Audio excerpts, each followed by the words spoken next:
Welcome to All Home Care Matters, the show where we discuss all things home care, with discussions on important age-related matters and topics.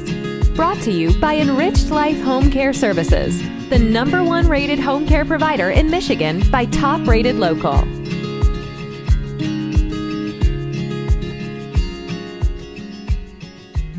Hello, and welcome back to All Home Care Matters. If this is your first time visiting us here at the show, we want to say thank you for taking time out to be with us today. We appreciate how valuable everyone's time is, and that's why we try and make each episode here at All Home Care Matters something that will hopefully matter to you. Today, we are honored to welcome a remarkable guest, Crystal Gallo, the founder and CEO of Innerhive. Welcome, Crystal. How are you? Good. How's it going, Lance? Wonderful. Thank you so much for being here. Before we get started, I described you as the founder and CEO of Innerhive. What is Innerhive? How do you explain or, share that with people when they ask you? Yeah, sometimes I feel like a visual can tell 1,000 stories. And so we really centered on eco-mapping to kind of visualize your support network. And it's really about having a place that is central to organize all that care information, but more specifically, to be able to share that out with your community and stay connected. So we recognize how important it is to have communication and how your support network continues to grow. And we really want to be that connective tissue.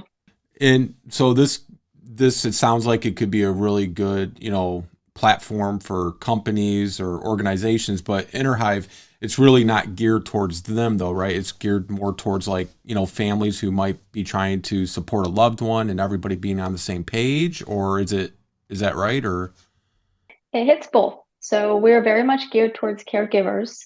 Family caregivers are our core audience. So we recognize that a lot of caregivers have expressed the desire to be able to have the opportunity to get care at home, but they've certainly expressed there comes a lot of coordination and complexity. And so this is intended to make that job easier, to really bridge between the family and their support network. Now, there's a lot of opportunity for organizations as well, because there are organizations out there.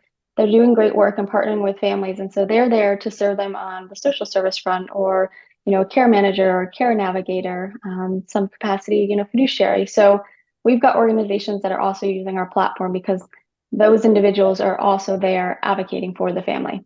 Okay, sure. That makes total sense. What was it though that really got you involved in the caregiving space, or that led you to feel like you wanted to help support family caregivers? Is there an experience or a story that goes along with that? Yeah, I feel like most great things come from personal pain.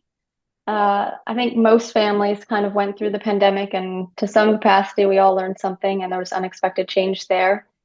For myself and my family, this was a journey that we never imagined. I didn't imagine getting into caregiving, certainly not in this decade, and had gotten a call, and we're in California. I've still got family back on the East Coast. And so when we had gotten that call, there was an accident. And then, of course, in most crisis situations, you've got a short period of time to kind of figure out, what do we do?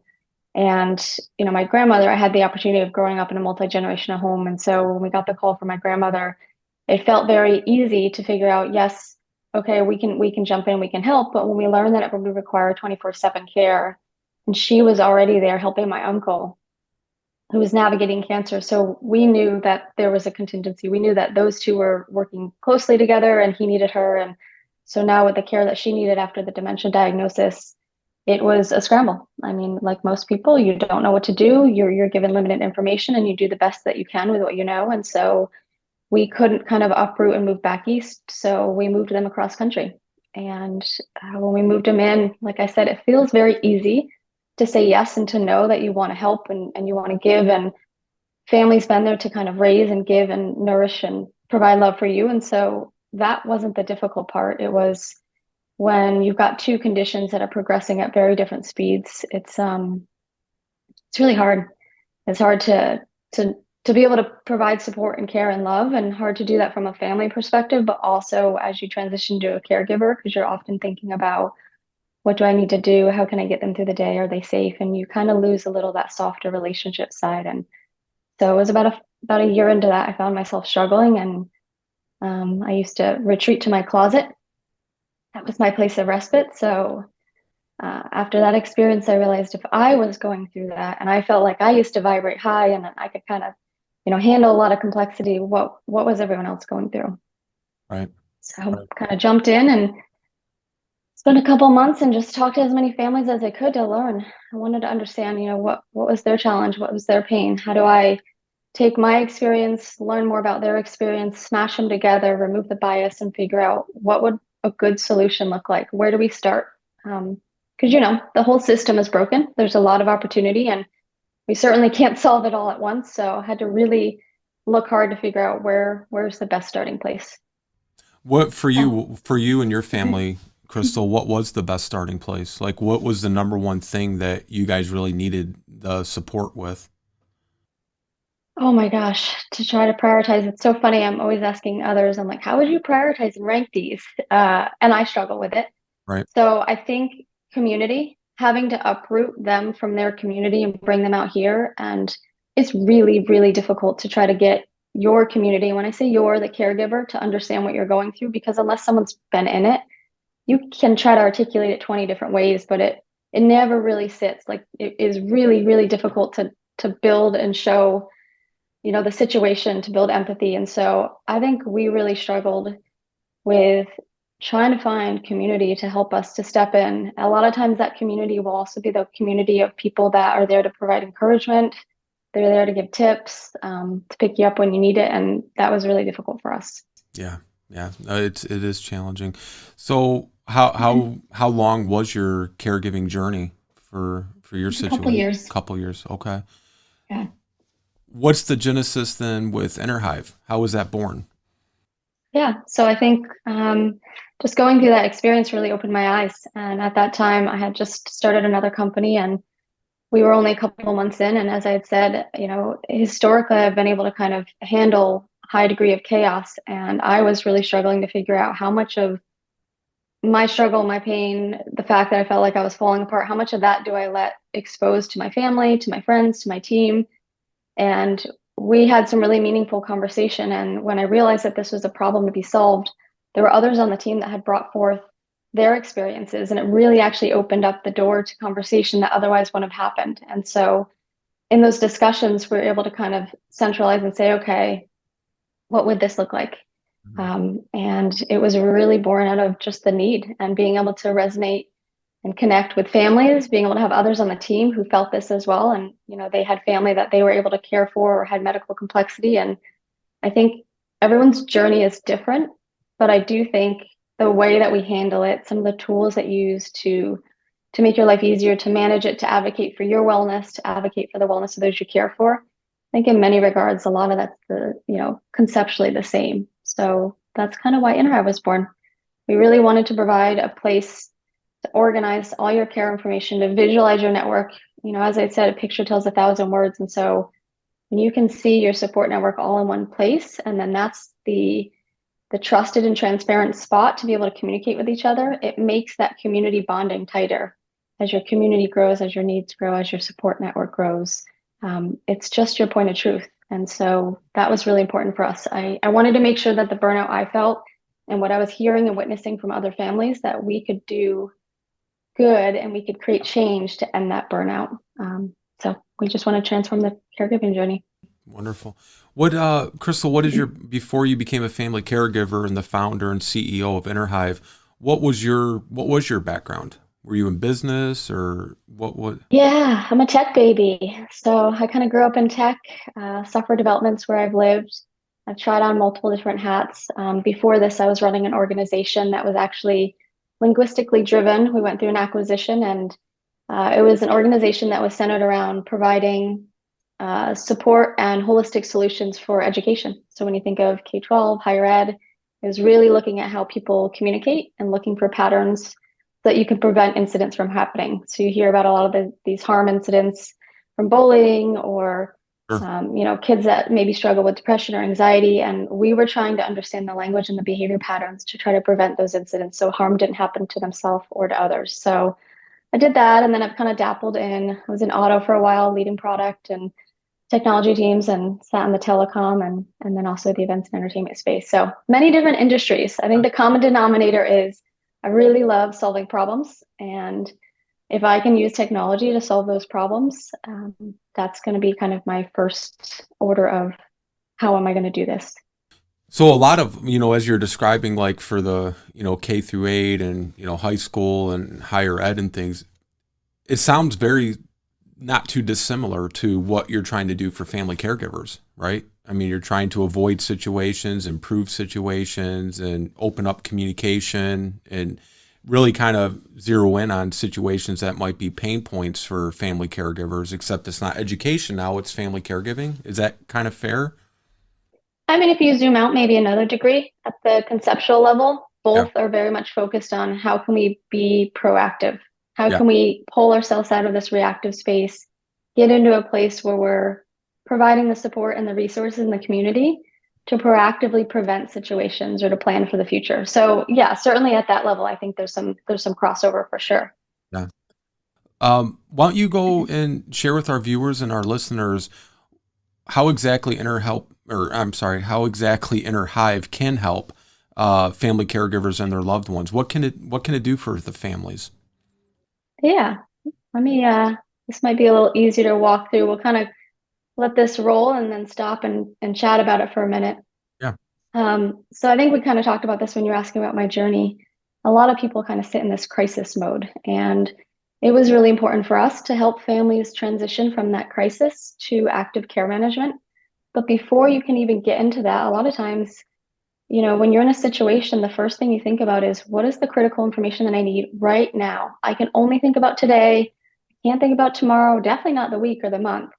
And so we wanted to make it really easy. When you come into the app, you go to a care profile.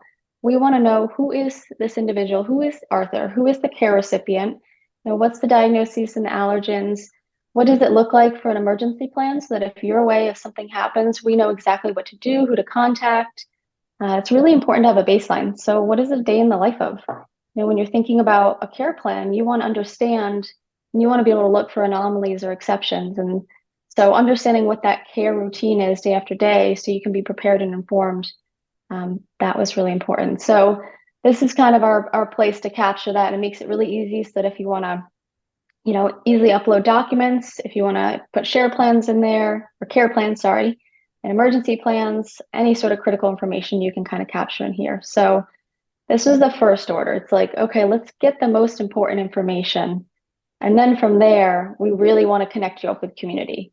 And so community is very much about, we want to make it easy. We want it to be frictionless. We want you to pull your community in. We want you to be able to invite them. It's important to stay connected. We had a lot of families say, I have information overload. I'm having to manage this text and this Facebook and this chat and this thread. And like, can we all just drop an update in one place and we can all go there? Right. And that's what this is intended to do. So you'll notice we have a community page here. This is specifically where caregivers and their families can post updates. You can ask for help. You can receive encouragement. You can get some sort of emotional support. Really, it just makes it easy to see, like, how many supporters do I have? What does that look like in terms of what information I want to put out and how are they responding to it? So it's just really important to stay connected to community. Back to the question you had said, where do we struggle the most? And I think it was the community piece. When you talk So about supporters, Crystal, I mean, support when you're a family caregiver is really priceless. I mean, you can't put a yeah, value on that as a user. And now for our listeners who aren't watching this right now, I recommend they come and check out the video because you're going through a really impressive demo, if you will, or explanatory video of Innerhive and like the interface. Are these supporters, is it kind of like our traditional social media in the sense that like I could come follow you even though I don't have any geographical, connection to you? Or can you set parameters? Like I only want supporters within a 50-mile radius, or I'm sure there's yep, like the security. family. Yeah. Yeah, no, that's a phenomenal question. The family, this is very much the family lens. So we want them to be able to say, here's who I want to share it with. So while it's maybe not distance oriented, it is very much the opportunity. If you want to send off an invite, if you want to say, hey, come keep current, and here's where we're going to do it, you can use discretion. It could be family, it could be friends, it could be, professionals that are supporting you. It could be, we've had a number of people that really, it resonates. They have movement groups, they have religious groups, and those communities have layers. And so they use this as an opportunity to bring them in the fold because a lot of times we build community and community wants to help, but they don't know how to help, or they're maybe not current. And it's a really big mental load on the caregiver to always have to be, resharing the story, trying to explain where they're at. It is so difficult. There's nothing worse than feeling like you need to, someone asks you a question and it's like, how are you doing? But do you really want to know the answer? And I don't really want to have to explain it. This is so easy. Caregiver can say, this is kind of where I need help, or here's the update. Here's how Arthur's day went. And it just makes it easy. It removes a little bit of that mental load. Put it out there. You've got your supporters. People can opt in. I've got you. They can share encouragement. They can react. It's really meant to try to just bring that communication in. And like you said, our communities, they want to help. I really do believe people have good intention, and sometimes they just need a little guidance, and they need to understand a little bit more about the situation so they know how they can help. Oh, that's tremendous. Now I know we'll have links in the show notes. We'll put it up on the screen. I know it's available at the Google Play Store and the App Store for Apple. What about desktop? Is it desktop friendly as well? It sure is. Yep. You can absolutely go to our website, so www.innerhive.com, and you can access a desktop version there. So if people prefer to work in that space, it is available for them. That's wonderful. Let's talk about, you kind of went through this, but Innerhive really does encourage community, and it encourages that much needed support. But talk about how it does encourage the community. Yeah, so I mean, just being able to, like I said, a lot of times you don't know what community is out there, you don't know what you need, you have a hard time kind of communicating with people. And so many times, if you can just get a slice of the community engaged, it has a ripple effect. So if you can get this out there and you can stay connected to maybe your inner hive, right? Then you've got that next layer. And so they each continue to show up. And when you make it easy to communicate with each other, and when you make it easy to visualize your support network, you understand who is everyone, what are they doing, how are they helping. It becomes much easier to really understand the picture. And maybe what I'll do is I'll just jump ahead to there right now. On this support front here, what we also do is, obviously, as care changes, and as people are looking for questions and they're looking for support groups, we do have a resource center. So we have a place where you can look for podcasts, books, education, services, and then most importantly, community groups. And so this is really much, again, to help you from anywhere from crisis mode to active care planning to end of life to grief, to planning for the future. And so it's just really easy to go in and see, like, okay, what does this look like? Who can I tap into? What's out there? But I think what you were getting at is, when you think of community, like I had said, so many people are like, I don't remember. I remember these few people. This is who we call in an emergency, but I don't know who else is out there. I don't know who else can help. I'm not sure how to get their help. I can't even process it. And so this right here, this was the power of Innerhive. We wanted to visualize the network. We wanted to make it so easy at one glance. You can look and go, okay, here's everyone in our support network. I got it. It's dynamic as it grows, as you add specialists, as you add movement groups, whatever it may be, people in your community, you can capture it here. And because you capture it here, you can easily invite them. You can bring them into the fold. They can stay current. You can communicate in here. It's a really easy place to be able to capture everything. It's kind of your one-stop shop, if you will. We used eco mapping, as you can see, or in business mind mapping. That's kind of what paints the picture. It builds empathy. Immediately, you can see the situation. And so you don't have to process large, calibers of text. You've got contextual information in here, so you understand Arthur. You understand his needs, you understand the household that's supporting him. You've got all of the information around, that's pertinent care information, critical documents.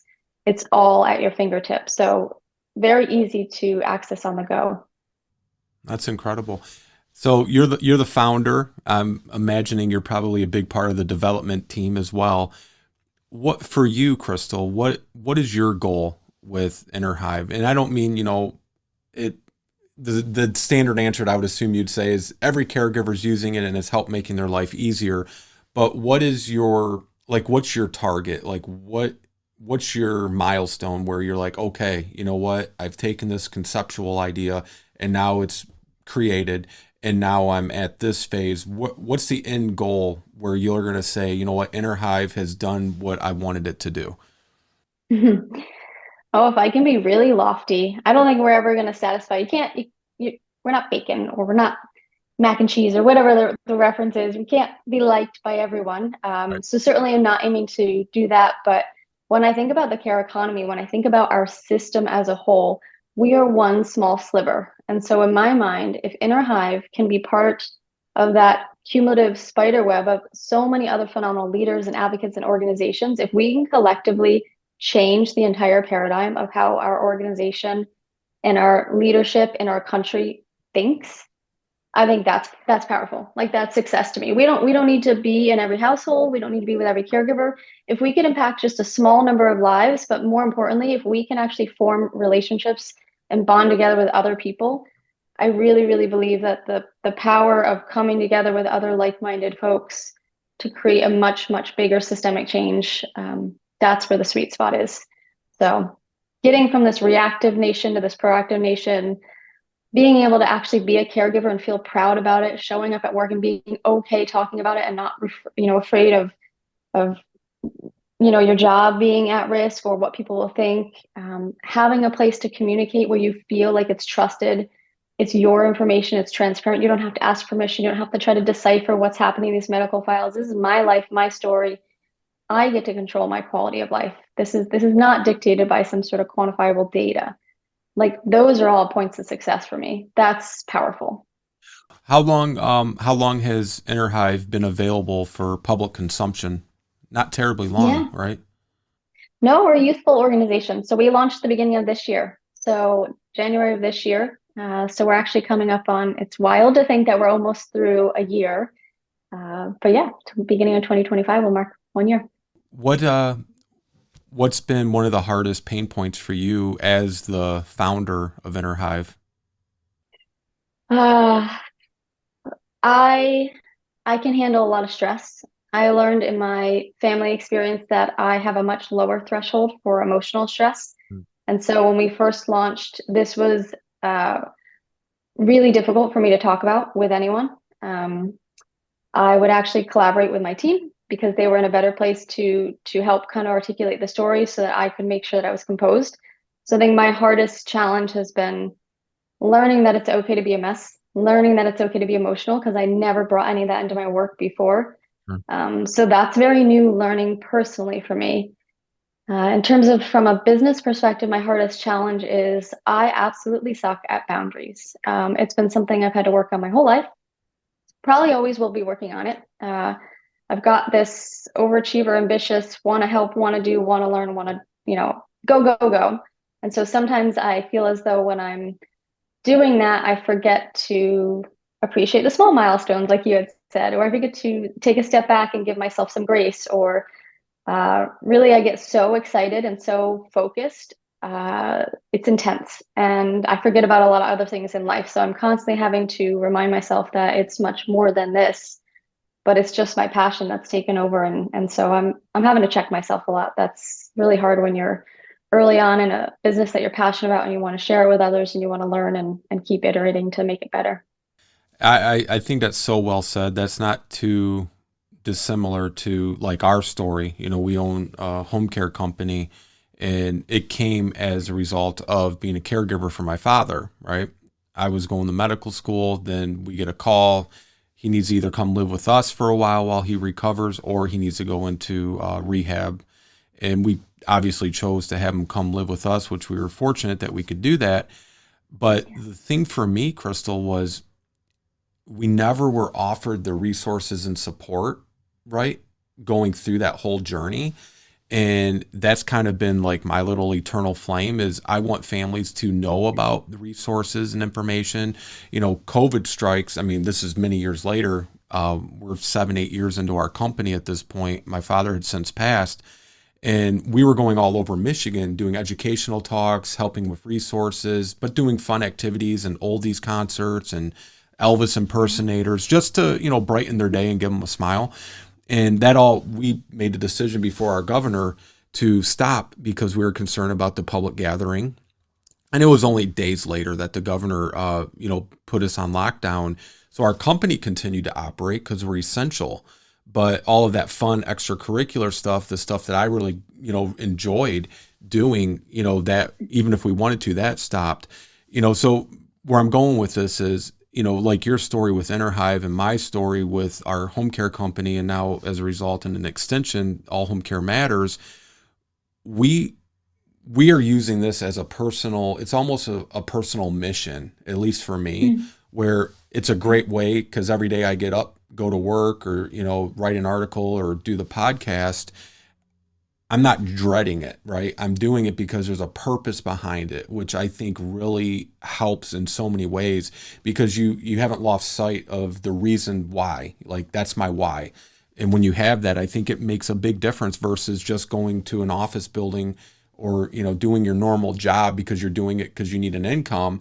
And you probably hopefully like your job, but it's a lot different when you have that personal connection. I think that helps to elevate it to another level. So I get what you're saying, right? And so now the Innerhive's been out about 10 and a half months or so at the time of this recording. What's been some of the feedback that's really stuck out to you from users or, people you've shared it with? Like, do you have any of those stories or anecdotes that once it got out there and maybe one of the first people that used it or somebody you shared it with, and it kind of almost it gave you affirmation, like, okay, you know what, this is so much needed. It's not just something I thought, but society thinks this is needed too, or somebody you admired and respect agreed with you. Yeah, it's wild. To go back to your point, and then I'll answer that, but to go back Yeah. to your point of this being very much a deep-rooted passion, I've worked in organizations that were public, private, small, large, PEVC backed. The last one before we sold that was a smaller one. The one before that, we had 35, 40,000 people. And so I've always appreciated learning. I've never felt this caliber of connection to anything. And maybe that's what's maybe a little more crazy. Maybe that's part of the intensity and the challenge of boundaries even more. But it does feel good to show up and learn and to contribute to something that you felt so much pain for. Like it's very different. I haven't even found a really easy way of articulating it because, I've had people ask and people have expressed how crazy it is to jump verticals or go stay and, stay over here. And every company I've been part of is a fast growing one. So every single company has exited. And when you're in the wellness organization and when you're working with families, this is not something to be pushed. Like, you can't move fast. People take time. We're dealing with emotions. We're dealing with people, not just like a lot of times with technology, people forget, oh, you can solve it with technology. And I believe many things can benefit from technology, but in this realm, technology plus people, that service industry, that's the power. It's exactly why I feel like what we lacked for my family experience was community. You can find resources, so much value from community, and people focus so many times on these are all the skills that were lost. But if you just remember all the skills that are still there, and when you talk about, humor or laughter, or engaging in arts, or those small things change someone's day completely. And so when we launched this back in the beginning of the year, and I was kind of figuring out how can I articulate, how can I share this with and still keep composure, that was a real challenge. So I used to kind of like quickly graze over why this was meaningful, my story. I wanted to learn. And I was at one of my first presentations and I kind of shared, this is what we're focused on. We want to learn. Don't be shy about feedback. We know everyone's journey is kind of unique, but we want to be there to really fuse it. We want to be the solution to help you advocate for your wellness. And after that presentation, I was super nervous. I had a gentleman come up to me and I was like, oh, okay, what's going to be the point of curiosity here? And he stood there and it was like a really long pause, kind of awkward, wasn't sure what to do. And then he just stepped forward and hugged me and started crying. Wow. He had such a powerful movement because the story resonated. And he was like, I think I need to be here today because we just had this situation with my family. I don't know what to do. I didn't know who to talk to. I wasn't going to come. I'm so overwhelmed. And then to hear this, he's like, this makes me feel like I'm not alone. This makes me realize like this is happening out there to other people. So that was powerful.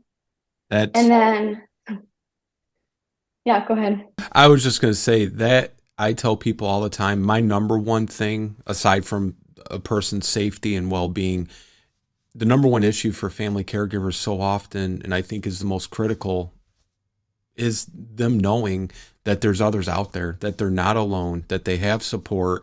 And it's so isolating when you're going through it oftentimes that you don't have the ability to go look and find resources because your main focus is on your loved one, because it's emotional, it's physical, it's mental. It touches on every aspect of your life. If it's a spouse, a child, a parent, I mean, it's difficult, and you do end up feeling alone. Yeah. Yeah, it's funny. It was just ironic because I was concerned about keep it together, Crystal. And then after I was like, oh no, it's like the floodgates were open. I was trying so hard, but it was so powerful, and so sweet that there were no words in the beginning. It was just kind of like he was struggling to figure out what to say, and it just meant that much. And so still in touch with him to this day. Are you? Wow. I am. He's part of the community. He's part of my community. So I've had the opportunity here to be able to connect with others and to share where I can. And so that was powerful. I had another situation where a family, we have a lot of sandwich generation. So they are parents that are caring for their children, in many cases with medical complexity or mental health seems to be on the rise. And then they're also caring for their parents. And so they're trying to juggle and figure that out. And I had one woman who had come up and we were chatting, and she had said, hey, I don't know what to do. I'm so frustrated. I feel awful. I get so snappy. I just don't have time. My one slice of respite is this day activity program. And as it is, my mom doesn't even want to go. Like, I've got to convince her. She needs to understand and see that she's making friends. But we had a situation recently where she fell. She ended up having to get surgery. She got stitches. I was just rushing, and I was like, I just need to get her to aquatics class. And she dropped her off, totally forgot to mention that she had surgery and stitches and wasn't supposed to get in the water. Got in the water, got an infection. It snowballed, had to go back in, antibiotics, another visit to the hospital. You always regress. There's always some sort of emotional or traumatic experience. And then that kind of snowballed. They had a couple of other incidents. And so she was telling me the story, and she's like, I feel like I'm failing. I'm just so burnt out. I know I've got people that are willing to help, and I've tried, but I can't keep putting a front on. They don't get it. This isn't going away. Her mom had dementia and, Alzheimer's. And so it's not something where you have surgery and it heals, or it's not, just as families that have children with medical complexity, these are things that you live with and you have to learn to adjust. And so in that case, she's like, I don't know, how am I supposed to, they're not talking to each other. How can I keep track of this? How can I make sure that that doesn't happen? Like, I'm going to lose my mind. So that was that story, among a few other conversations I had with families, was very much the inspiration behind how can we have a community page? How can we have a space where you can just say, hey, here's what went on, and you can push it to everyone in your support network. So you've got your aquatics teacher, you've got your surgeon and your, naturopathic doctor, and maybe your primary, and you've got your family and you can all see it, and you understand, and you're informed, and you can prevent those situations so you're not regressing. Or, in some cases, it also illuminates gaps in care. So it's kind of a win-win there. But yeah, I've never associated it as an external. In my entire career, I've always been back end. I've been, behind the scenes leading, if you will. I'm not the front facing business development, sales, marketing type of individual. And that was really difficult for me with Innerhive, to have to learn and get comfortable with those skills, because I'm more analytical and technical. Yeah. But what I really cherished is I've never met so many people that have been so passionate and supportive and have come into this because of something meaningful, like you shared about your family, or a situation that others were in, and they're like, I want to contribute in some capacity, however I can, to change this for others. And so it's been a really supportive group of people. It's been super fun to get to learn and hear, and no one has been shy. Everyone has been very generous with saying, here's where I'm struggling, or here's what I need help with. Or even if they don't say it so directly, Right. they express it. You can feel it, you can see it. There's some sort of communication that you're like, okay, I get this. So I see right now, like the slide up on the screen says ditch the binder. I can fully relate to that. Our staff do digital and paper, but I'm talking more of the family caregiver. When they're going to an appointment or whatever the case may be, usually they're going to have a big binder or a bag or a backpack of all their mother or father or loved ones' things. What does ditch the binder mean? Because that could be very appealing to a lot of people for a lot of reasons. Yeah. I know for us, and I know what I've heard with others, you have situations, ambulatory emergency situations, and a lot of times you're scrambling and you're like, I don't know, when was the last time, or what meds are they on, or who do you call, or and you're always looking, is it on the fridge, is it in the binder, where is it? I don't have it. Or if you're across country. So this was our effort of, once you know who's in your support network and you have an understanding of who, what kind of, who's involved, the places, people, we just need a place. Where can you capture notes? Where can you organize care information and preferences? And where can you upload documents? So this is very much that place, so that it's easy to access, it's easy to upload. You can organize all the associated plans, images, videos, but it's really just to create a sense of order. So that's very much what the binder was. And then obviously you'll see in a minute, the next thing is all this information overload is coming from every direction. And it's hitting me like just one spot. Give me one spot to go. The next piece is time. Everyone's like, I can't keep up with time and appointments. And so we made it easy to have a roll-up view of all the appointments in one spot that are then organized under the respective hive. You've got the chance to kind of sync up with your calendar to make it really easy to integrate and just keep track of what's happening this week and what's happening beyond.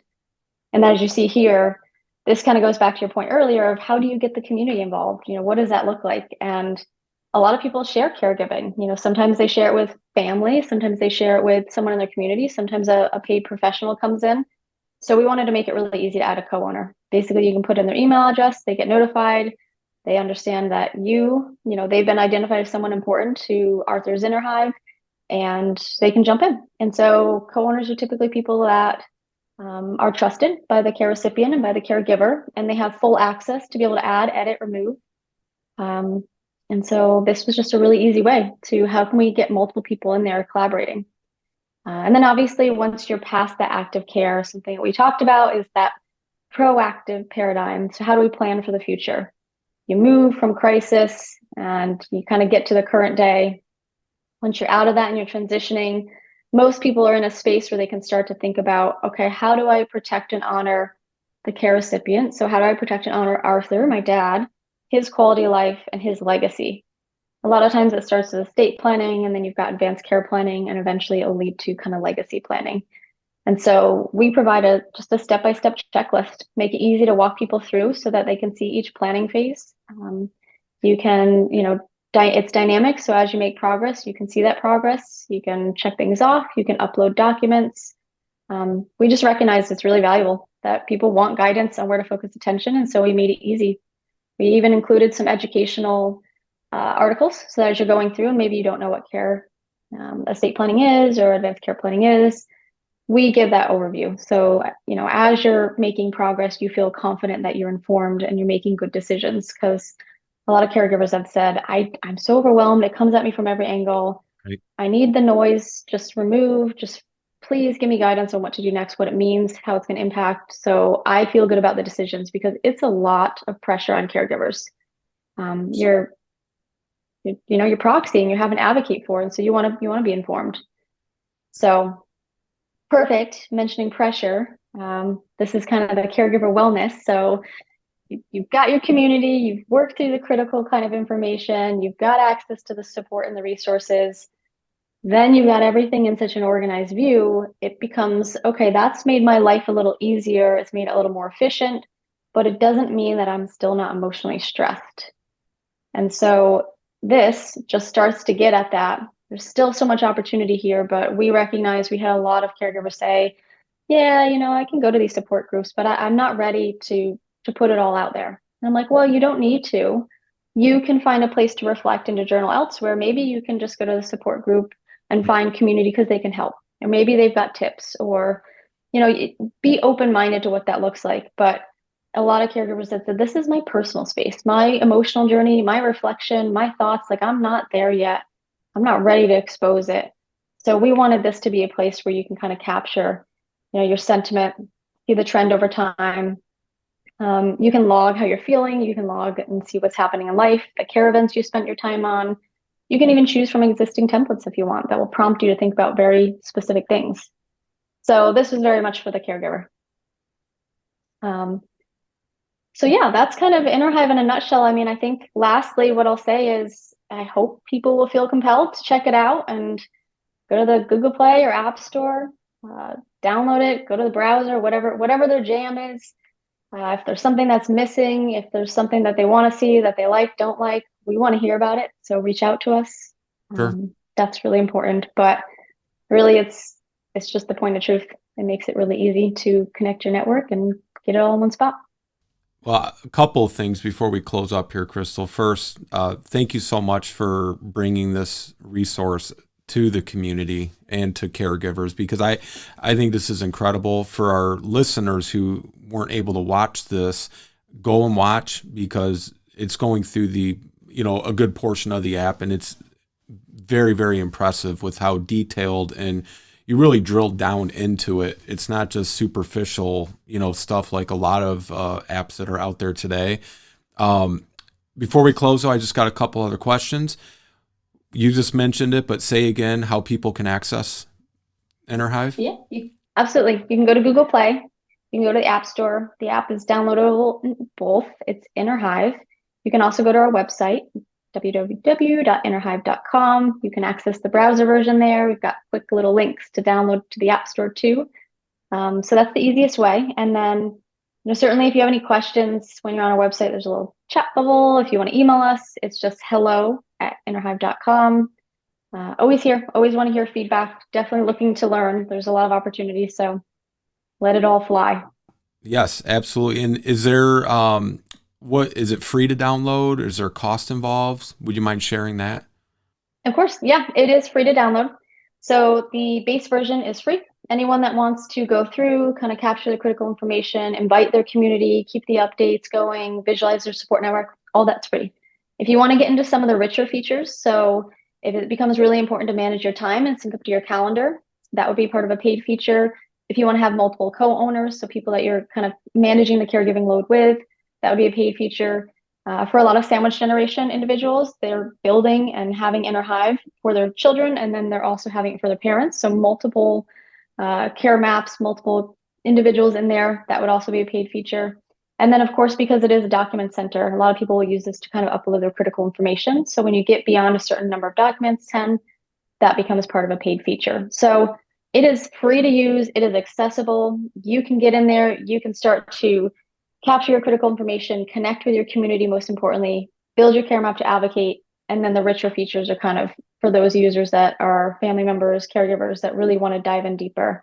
That would be a $5 a month or a $50 a year charge. Wonderful. And full disclosure, we're going to be announcing it officially a little later, but I'm also a brand ambassador for Innerhive, just to have transparency there. So we're going to be doing a lot of work with you guys. We're excited.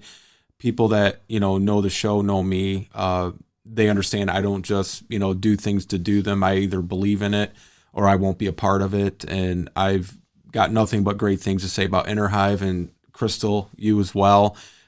Great people. It's a great resource. And I firmly believe you can never have too many resources when you're a caregiver. And, this one seems to kind of take all of the resources you need and puts it in one spot. So I highly, highly recommend it. And they're welcome to reach out to us as well. And is there, do you get the hello emails, or if people wanted to talk to you or give you suggestions? I'm sure you're always looking for ways to improve and add on. How would they reach out to you? The same way, the hello@innerhive.com, or? Yep, I get the hello@innerhive.com. You can also reach out to me direct, Crystal, so Crystal @innerhive.com. So either routes to me. So you're gonna get me either way, but certainly whatever's easiest and works for you. Hello is very much kind of the broader capture in terms of anything funnels to that. So. All right. Any last words, Crystal, before we go? No, this is awesome. I'm just really grateful. Thank you for kind of giving a channel to share the story, to connect with others. I hope that someone somewhere out there, this really resonates. It touches. If you asked me earlier, what would success look like? It's not everyone. It's just give me a few people that really believe, really feel it, can really be helped. And then I know with time and people coming together, I know I can feel it in my bones. I can feel it in my body. We are on the cusp of something great. And once we as a country can figure out how to turn this ship around, that's going to be awesome. That's going to be a powerful, powerful decade. So thank you, Lance. This was really great. Our pleasure, Crystal. Crystal Gallo, the founder and CEO of Innerhive, thank you so much. And I know we'll be talking again in the future. Have a great day. Yeah, for sure. Bye-bye. Thanks for having me. Bye. Thank you for joining us today here at All Home Care Matters. All Home Care Matters is here to help families as they navigate these long-term care issues. We invite you to visit us at allhomecarematters.com, where there's a private, secure, fillable form where you can give us feedback, show ideas, or if you have questions.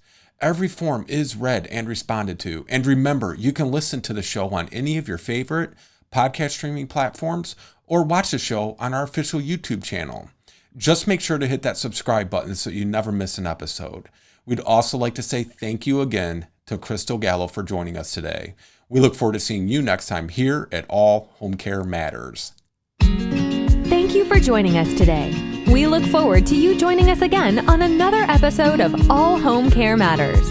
To learn more about the show and to connect with us, visit us at allhomecarematters.com.